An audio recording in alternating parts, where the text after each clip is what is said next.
Ini udah mulai. Magang merupakan suatu program yang dibutuhkan sebagai syarat kelulusan atau sarana menambah pengalaman di dunia kerja. Sehingga program ini banyak diminati dan dicari oleh pelajar maupun mahasiswa.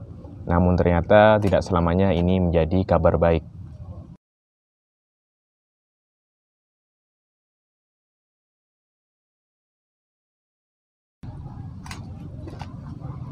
Halo Mas Hanif.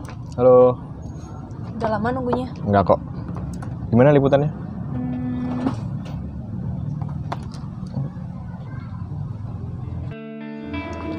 Pelatihan jurnalistik yang diadakan oleh International Organization of Migration menyadarkan kami bahwa permagangan ini tidak luput dari tindak kriminal. Bahkan, kejahatan yang dibungkus dalam kedok permagangan ini termasuk dalam tindak pidana perdagangan orang. Kami pun tergerak mengumpulkan banyak informasi dari sumber-sumber tertulis dan berita-berita terdahulu. Dan kami mendapat satu kesimpulan bahwa tindak pidana perdagangan orang, corak permagangan banyak mengincar siswa SMK. Kami pun mengunjungi salah satu SMK untuk mengetahui seberapa besar minat siswa SMK terhadap program magang. Oke, sebelumnya terima kasih Dek udah mau kita wawancarai, kita dari Universitas Brawijaya. Mungkin sebelumnya bisa perkenalan terlebih dahulu Dek. Oke, nama saya Rehuel Azaria Palinggi, saya sekolah di SMK PGRI 3 dari jurusan multimedia. Saya kelas 2. Oh ya, perkenalkan nama saya Rosi Anjeli Pradani dari kelas 12 PJA. Mungkin bisa untuk jurusannya apa itu? Bisnis daring dan pemasaran. Oke. Perkenalkan, nama saya Agnes Sasi, biasa dipanggil Agnes, dari jurusan Bisnis Daring dan Pemasaran, kelas 12. Mungkin yang ini yang mau saya tanyakan, kira-kira dari adik sendiri seberapa tertarik sih ikut permagangan gitu? Untuk magang sendiri memang dari program dari sekolah juga ya. Terus untuk itu supaya kita itu lebih mantap untuk kedepannya gitu kan, apalagi kan di sini kita ambilnya SMK. Nah otomatis kita pasti kayak bisa gimana sih nanti kita biar gimana sih kalau kita di pekerjaan gitu loh, kayak nanti di kerja itu kayak gimana, terus wawasannya kerja itu kayak gimana gitu. Mungkin yang ingin saya tanyakan, kira-kira kalau dari adik sendiri itu seberapa tertarik sih sama program magang gitu? Kalau proses magang ini kan membuat kita jauh lebih nambah pengalaman kan. Jadi kayak bagus untuk anak-anak yang di SMK ini. Berarti adik udah pernah magang ya? Udah. Mungkin seberapa tertarik sih adik ini untuk mengikuti program permagangan gitu? Saya sangat tertarik program magang, terutama yang di luar pulau, di luar kota juga, karena bisa mendapatkan pengalaman lebih gitu. Mungkin setelah lulus ini, kira-kira adik setelah lulus dari SMK, kira-kira pekerjaan apa sih yang diinginkan gitu? Kalau saya sih pinginnya di bagian kayak marketing gitu-gitu, akuntansi gitu. Oke, mungkin berarti adik udah pernah ikut magang ya? Mungkin kalau dari yang magang yang pernah adik ikuti itu memang dari sekolah atau mungkin ada tawaran dari luar gitu, dari keluar sekolah gitu? Untuk tawarannya sih memang dari sekolah, mungkin dari sekolah juga udah ada kerjasamanya. Tapi mungkin pernah nggak dapat tawaran gitu dari luar yang memang bukan dari sekolah? Pernah tahu nggak gitu? Untuk selama ini sih masih belum. Oh, oke. Terima kasih. Mungkin untuk ketika nanti adik lulus dari SMK ini, kira-kira pekerjaan seperti apa sih yang mungkin diinginkan gitu? Saya niatnya kepingin masuk di perfilman, masuk di teknis seperti kameramennya film, DOP-nya film, seperti itu. Mungkin selain itu mungkin ada yang mau ditambahin dari? Ya mungkin saya kepingin juga membangun seperti production house supaya memberikan lapangan kerja untuk yang lainnya gitu. Mungkin itu aja. Terima kasih ya. Ya, sama-sama. Terima kasih ya. Ya.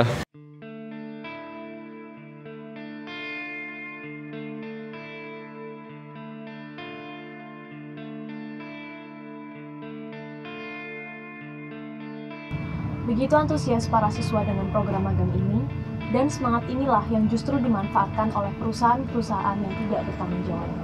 Dan perlu kiranya kita menelisik lebih jauh bagaimana tindak pidana bermoduskan permagangan ini dapat terjadi. Untuk itu, kami menelusuri jejak-jejak tindak kriminal tersebut melalui Lembaga Perlindungan Anak Kota Malang. lembaga yang menangani segala tindak kejahatan yang dialami oleh anak. Mengingat bahwa tindak pidana perdagangan orang seringkali mengincar siswa SMK yang masih di bawah 18 tahun. Di kantor LPA Kota Malang, kami bertemu Bapak Joko Nunang, Ketua LPA Kota Malang.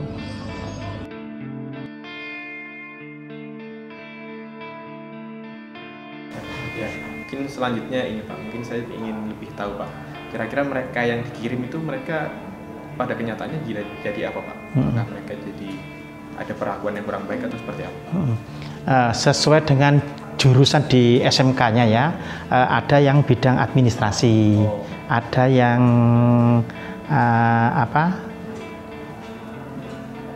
di unit produksi, kan gitu ya, sesuai dengan ke SMK-nya, janjinya seperti itu.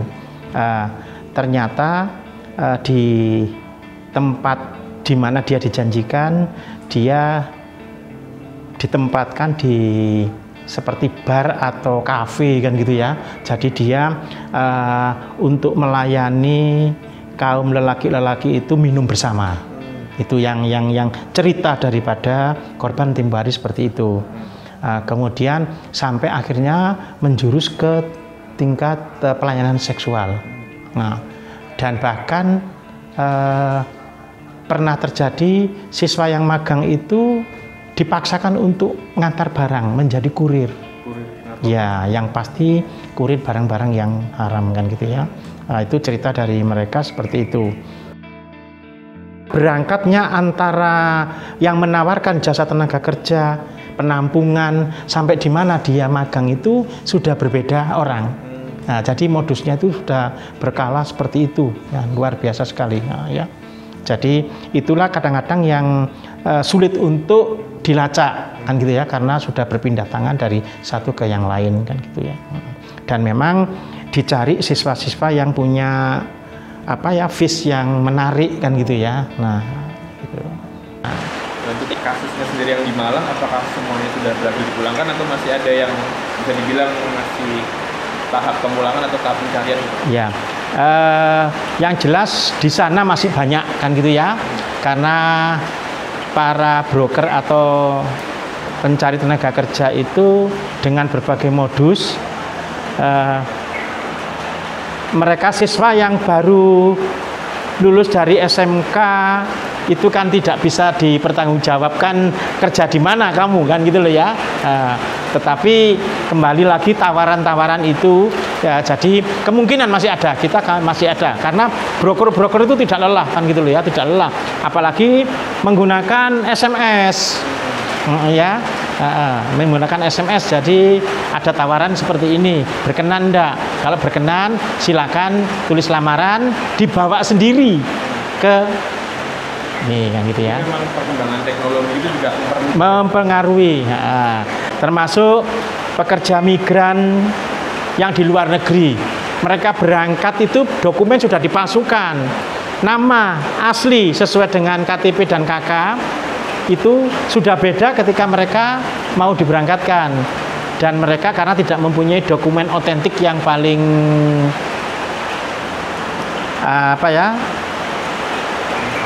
paling valid ya, akte kelahiran. Nah, dari situ LPA juga sudah semangat luar biasa. Tidak boleh tidak, anak Kota Malang semua harus berakte kan gitu ya. Nah, itu minimal kita mengurangi kan gitu.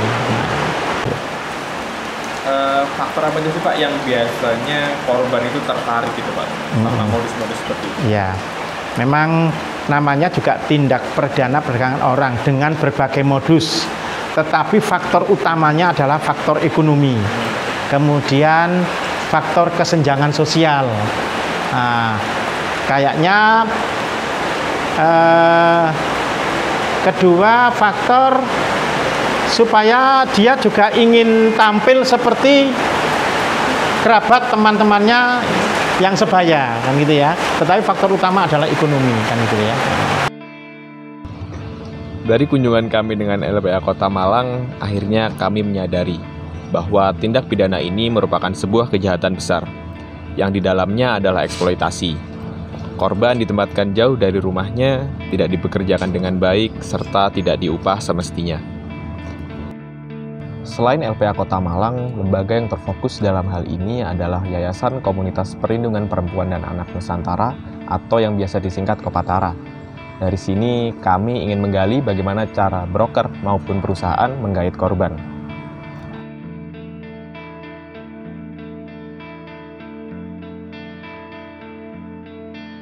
Berarti untuk kalau semisal kasus human trafficking di Malang yang menimpa anak itu gimana Bu kondisinya di Malang gitu Bu? Ya, trafficking atau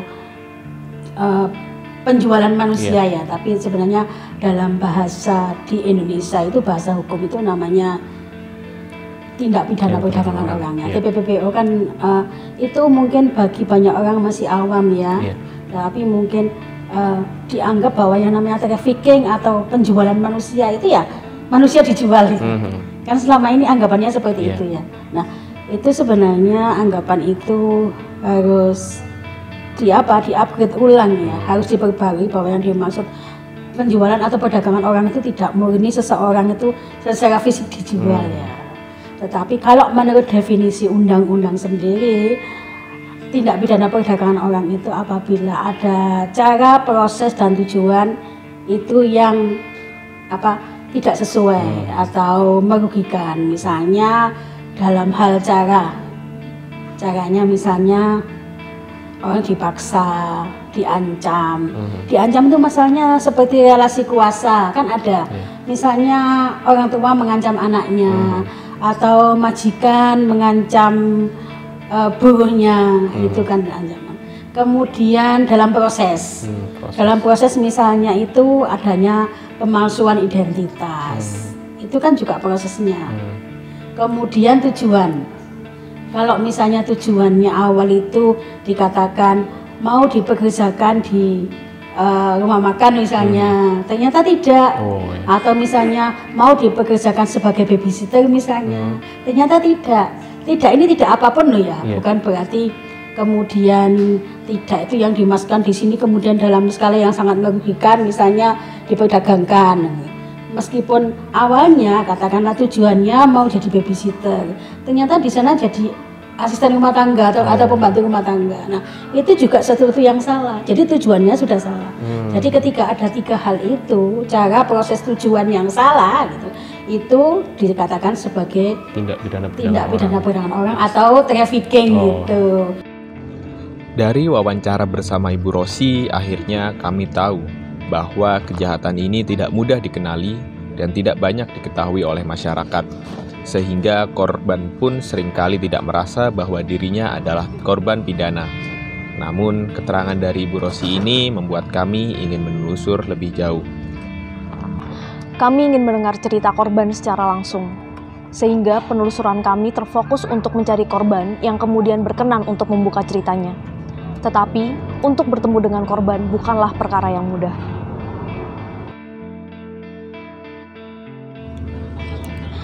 Dari Yayasan Kopatara, kami berusaha untuk bisa bertemu dengan korban.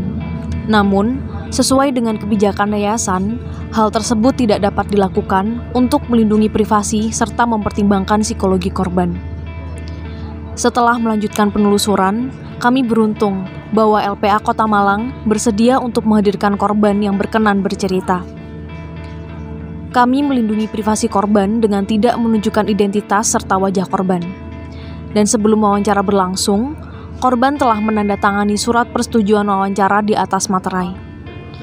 Narasumber korban yang kami wawancara dulunya adalah siswi yang baru lulus dari SMK dan mendapat tawaran untuk bekerja keluar kota. Mbak dulu pertama kali ditawari itu kejadiannya kapan? Sekitar berapa tahun yang lalu atau tahun berapa seingatnya Mbak? Ya, saya sebelum lulus itu memang sudah ada seseorang yang datang untuk mengambil pekerjaan itu Mbak. Nah, dengan iming-iming yang sangat menggiurkan, apalagi dengan keadaan ekonomi yang saya kepingin lebih baik, membahagiakan orang tua itu. Jadi tanpa ada persyaratan atau apapun, jadi kami siap untuk bekerja dan dijanjikan sebagai sesuai jurusan gitu Mbak. Oh, itu Mbak waktu umur berapa ya? Sekitar 18-19 tahun. Masih muda sekali berarti. Yang nawarin itu Mbak kenal dari mana? Atau dia datang ke sekolah atau bagaimana Mbak prosesnya? Dari teman-teman itu Mbak. Dari teman-teman. Iya, karena kan di situ teman-teman dapat informasi, setelah itu orangnya datang ke rumah gitu. Datang ke rumah untuk menawari lebih lanjut ke orang tua gitu. Iya. Karena kan di depan orang tua menjanjikan seperti itu, ya kembali lagi kepingin memperbaiki ekonomi, jadi saya mau. Berarti ini Mbak nggak ada rekomendasi dari sekolah berarti ya untuk ke orang tersebut? Tidak ada. Nggak ada. Terus dari teman-temannya Mbak itu tadi berapa orang Mbak yang ikut bersama orang tersebut? Untuk yang ikut 5 Mbak. 5 orang? Iya, 5 orang. Yang ditawarkan oleh orang tersebut kepada apa saja? Ya intinya pasti gaji besar, terus fasilitas-fasilitas yang didapatkan itu orang tua juga menikmati seperti itu. Ya yang pasti perbaikan ekonomi lah Mbak. Perbaikan ekonomi. Iya. Dia menawarkannya itu bagaimana Mbak? Maksudnya sampai akhirnya yakin untuk ikut gitu? Apa dia terlihat meyakinkan? Ya yang pasti itu Mbak. Terus kan izinnya juga ke orang tua seperti itu, dan orang tua juga diberi sesuatu yang menjanjikan, maksudnya langsung dibarengi gaji gitu Mbak. Ini gaji pertama seperti itu. Jadi kan saya harus kerja, kalau sudah dapat gaji kan saya harus kerja, seperti itu aja. Lalu oh iya, untuk biaya gitu ada nggak Mbak? Nggak ada, makanya ada biaya. Kami juga tergiur itu, semudah itu kami dapat kerja yang sesuai dengan yang kami impikan seperti itu.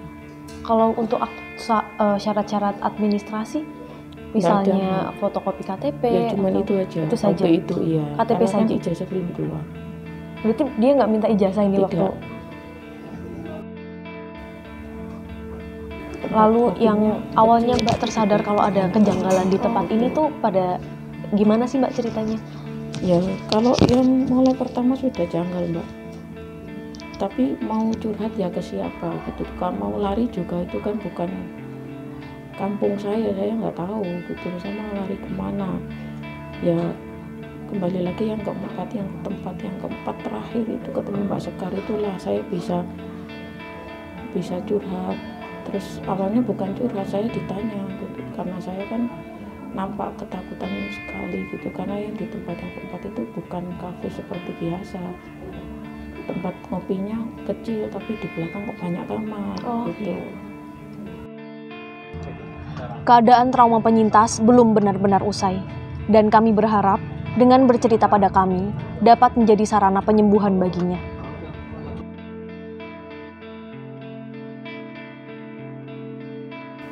Dari yang Mbak alami tadi, setelah itu dari ada pendampingan lanjutan ya pastinya dari LPA. Iya, untuk saya sangat berterima kasih kepada timnya Bapak Nunung, karena kan trauma itu masih ada sampai detik ini masih ada. Terus yang saya bersyukur lagi, saya dipertemukan orang tua, dan saya mohon maaf pada orang tua yang waktu itu bersikeras untuk bekerja seperti ini.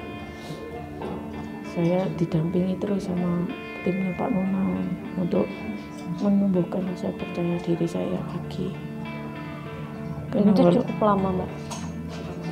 Alhamdulillah, mungkin berkat dukungan orang tua kembali lagi, tidak mengecap saya yang jelek, iya, maka saya bisa tumbuh seperti ini lagi. Semakin dalam kami menelusur jejak kasus ini, ternyata tindak pidana perdagangan orang bermoduskan permagangan juga menimpa mahasiswa. Salah satunya adalah Irma yang kala itu masih berstatuskan mahasiswi. Ia adalah korban program mengajar ke luar negeri yang ternyata tidak sesuai dengan apa yang ia harapkan. Ya, Assalamualaikum warahmatullahi wabarakatuh Mbak. Waalaikumsalam. Sebelumnya terima kasih buat Mbak Irma yang sudah mengasih kesempatan kita untuk melakukan wawancara. Dan mohon maaf juga kalau semisal kita bisa dibilang mengorek luka lama yang pernah dialami sama Mbak Irma gitu. Mungkin bisa perkenalan dulu Mbak dari Mbak Irma sendiri. Oke, perkenalkan saya Irma Firlia Korida, bisa dipanggil dengan Irma. Saya dari Lembaga Kopatara. Oke. Mungkin kami ingin tahu sih Mbak, pengalaman pertukaran studi yang pernah dialami sama Mbak Irma sendiri kayak gimana Mbak?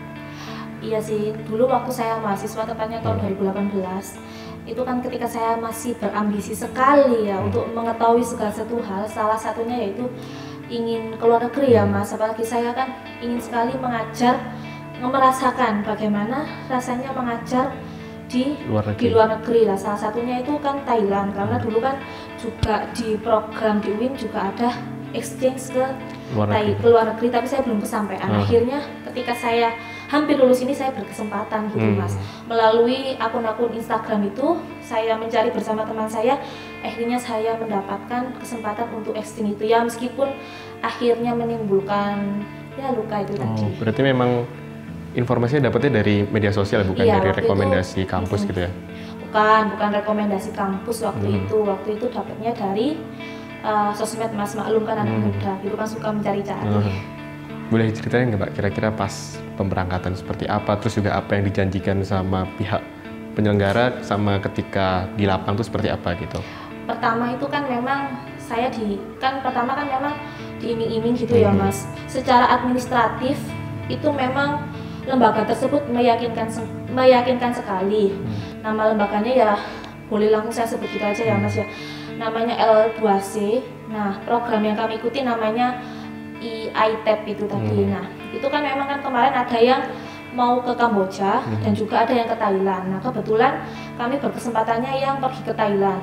Biasanya kan harga ke luar negeri kan memang mahal ya Mas, apalagi untuk exchange dan biaya hidup di sana. Tapi waktu itu kami diiming-iming hanya sebesar 2.500.000 kita sudah bisa pergi ke sana. Kalau untuk paspor kita tanggung sendiri seperti itu Mas. Ya boleh. Kita sebut namanya aja, nama aslinya memang namanya Awan, nama lengkapnya Tri Hermawan. Kami dan teman-teman memang sampai saat ini berusaha mencari beliau ya, beliau tersebut, karena banyak sekali ternyata yang sudah tertipu dengan beliau ini tadi. Oke Mas, kita 2.500.000 kita sudah ke cover biaya makan, pulang pergi, transportasi dan lain-lain udah tercover ya Mas ya. Katanya kita janjian di bandara itu tadi. Nah, di bandara katanya bersama tim, ternyata kita akhirnya diulur waktunya supaya kita berangkat sendiri melalui penerbangan malam Air Asia. Malam-malam itu kita katanya ditunggu di KLIA, di bandaranya, di Bandara Internasional di Kuala Lumpur sana. Di sana pun kita ternyata ditelantarkan kembali. Saya kira saya dan teman-teman sesuai rundown tadi, kita ditidurkan, kita di penginapan di hotel kapsul. Nyatanya kita tidur di bangku penungguan, bangku untuk menunggu penerbangan selanjutnya. Bisa dibayangkan kan Mas? Dan yang paling parah, kita nggak diberi makan. Itu sampai besok siangnya ketika kita menunggu bus. Saya kira itu nanti dari Malaysia ke Thailand naik pesawat, ternyata naik bus Mas, kayak gitu. Berarti memang yang janggal itu pertama dari titik penjemputan, titik bertemu sama sekolah yang dituju juga bingung gitu ya? Iya, jadi jangankan dari situ, dari kita sudah tidur, itu saja dari masalah penginapan itu ini udah berasa dan tidak beres kayak gitu. Lah Mas, yang paling parahnya ini, kemudian kita nggak tahu kemana si Awan ini telepon ke sana kemari meminta bantuan, entah itu Mas mau minta bantuan siapa. Akhirnya kami dibawa ke Yala. Ke Yala itu kita nggak tahu Yala ini di sebelah mana, kita nggak tahu, benar-benar nggak tahu, pasrah Mas ya. Nah akhirnya kami di sekolah itu kita naik sekitar 2,5 jam naik mobil seperti HiS itu.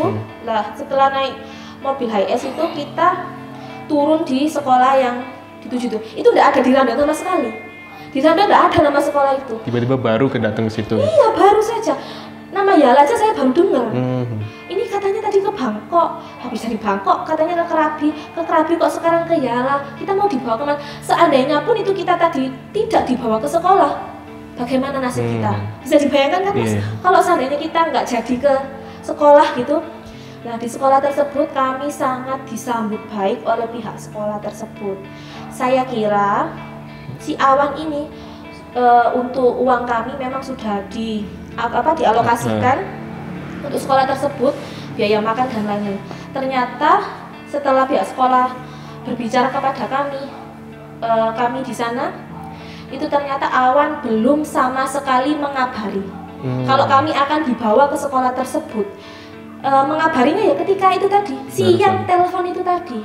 Dan yang paling parah, ternyata si Awan ini sudah pernah ke sekolah tersebut dan menelantarkan angkatan sebelum saya. Jadi ITEP sebelum saya itu sudah ditelantarkan di sana dan tidak diberi tiket untuk pulangnya. Jadi guru-guru di sana iuran supaya angkatan saya yang sebelumnya itu bisa balik ke Indonesia. Berarti memang korbannya sebelumnya juga sudah pernah ada gitu berarti? Iya, jadi korbannya Tri Hermawan ini memang sudah banyak sekali ya Mas. Kemudian juga Tri Hermawan ini dia beraksinya sendirian. Bayangkan dia beraksi sendirian bisa menipu sebanyak itu orang ya.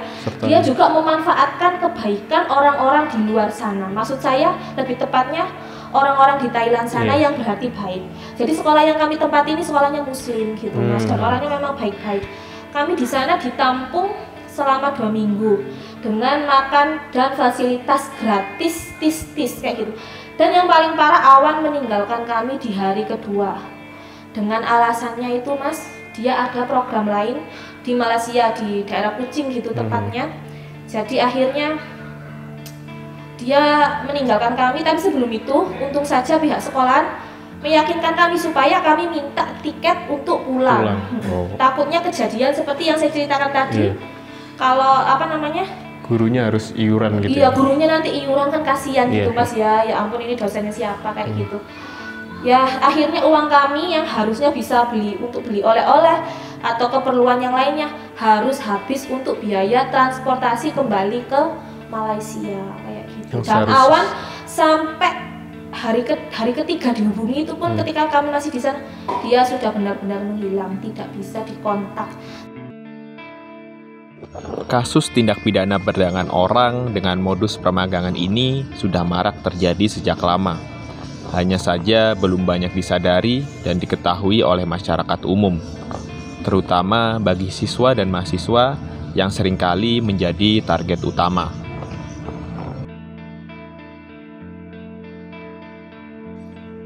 Untuk sosialisasinya Pak, apakah dari pemerintah sudah pernah untuk melakukan Pak terkait bahayanya tindak pidana perdagangan orang ini Pak? Ya saya kira pemerintah sudah sering melakukan upaya-upaya pencegahan itu, baik pemerintah pusat maupun pemerintah daerah, bahkan sampai di tingkat desa. Namun dengan seiringnya waktu juga kecanggihan teknologi informasi yang bisa diakses oleh siapapun, maka juga masih terus marak, walaupun juga sosialisasi terus berlangsung. Untuk ini Pak, terkait perkembangannya teknologi ini Pak, apakah itu juga akhirnya membantu untuk dari pelaku-pelaku sindikat-sindikat tindak pidana perdagangan orang ini untuk mengambil celah gitu Pak, dengan adanya mungkin media sosial gitu Pak? Iya, sekarang tidak bisa dihindari ya. Dampak dari media sosial itu bisa positif, bisa negatif. Karena mereka-mereka yang sudah lama berkecimpung di dunia sindikat perdagangan orang, dia juga memanfaatkan teknologi untuk memberikan informasi-informasi yang menyesatkan. Kementerian Pemberdayaan Perempuan dan Perlindungan Anak di dalam merespon, di dalam memastikan kita hadir ya menjawab persoalan-persoalan kekerasan, termasuk di dalamnya tindak pidana perdagangan orang. Di Kementerian Pemberdayaan Perempuan sudah memiliki call center yang disebut sebagai SAPA 129. Ya, call center ini menyediakan ruang untuk pengaduan, untuk pendampingan terkait dengan kasus-kasus kekerasan yang korbannya adalah perempuan, ini korban kekerasan termasuk TPPO ya, dan anak yang memerlukan perlindungan khusus. Tindak pidana perdagangan orang dilakukan begitu sepi dan senyap. Banyaknya korban yang terjebak di dalamnya, sedikit dari mereka yang menyadari bahwa mereka adalah penyintas tindak kriminal. Banyak perusahaan-perusahaan maupun broker yang tidak bertanggung jawab masih berkeliaran di luar sana. Siapapun bisa terjerat, sekalipun adalah orang-orang di sekitar kita.